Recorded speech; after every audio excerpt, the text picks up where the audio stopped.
Whispers of the Forgotten House.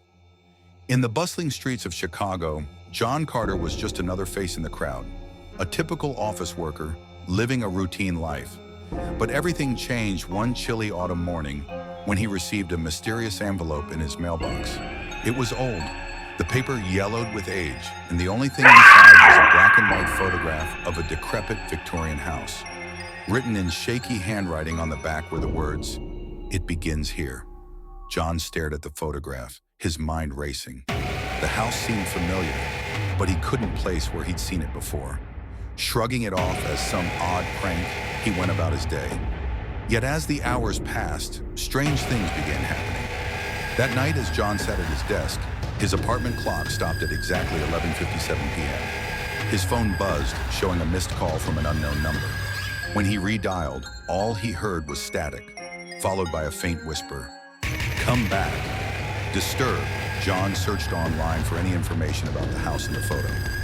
After hours of digging, he found an article. "The Mystery of the Carter Estate, a Family's Vanishing." His heart sank. The house belonged to his great-grandfather, Samuel Carter, who had disappeared along with his entire family one fateful night in 1923.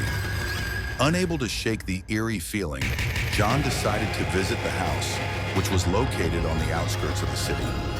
The drive was long, the roads growing emptier and darker as he neared the abandoned property. The house stood in isolation, its windows shattered, its wooden frame creaking in the wind. The place seemed to breathe, exhaling cold air that sent shivers down John's spine. As he stepped inside, the floorboards groaned under his weight. Dust covered every surface, but there was an unnatural chill in the air. He found a room that looked like a study, and to his surprise, an old journal resting on the desk. It belonged to Samuel Carter.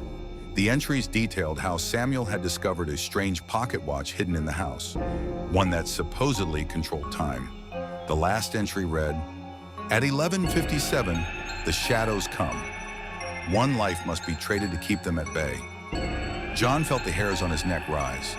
The clock in his apartment had stopped at 11:57. Suddenly, the room darkened, and the sound of ticking filled the air. John turned to see the same pocket watch described in the journal, sitting on a dusty shelf. It was ticking, but its hands were frozen at 11:57. Before he could process what was happening, whispers echoed around him, growing louder and louder. The shadows in the room began to shift, taking form. Faint figures appeared, their hollow eyes fixed on John. One stepped forward, a tall figure in an old-fashioned suit. His voice was deep and resonant. "The debt remains unpaid. Will you end the curse, John Carter?" John clutched the pocket watch, his mind racing. "What do you want from me?" he demanded. "A choice," the figure replied. "Sacrifice yourself, or the shadows will take another from your bloodline." John felt the weight of generations on his shoulders. He couldn't condemn another family member to this fate, but he also wasn't ready to give up his life. Desperate, he searched the room for clues, hoping there was another way. Then he noticed something in the journal's last page, written in nearly invisible ink. "Break the cycle.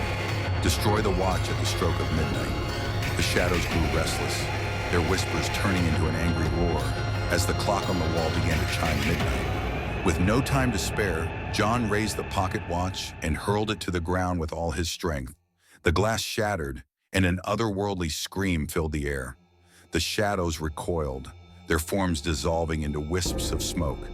The house trembled, and for a moment, John thought it might collapse. But then silence. The air grew warm, the oppressive weight lifted. The curse was broken. John stumbled out of the house, the first rays of dawn breaking over the horizon. He looked back one last time, the old mansion now just an empty shell of its former self. As he drove back to the city, he knew his life would never be the same. But he had done it. He had ended the Carter family curse. Yet deep down, he couldn't shake the feeling that the shadows were still watching, waiting for the right moment to return.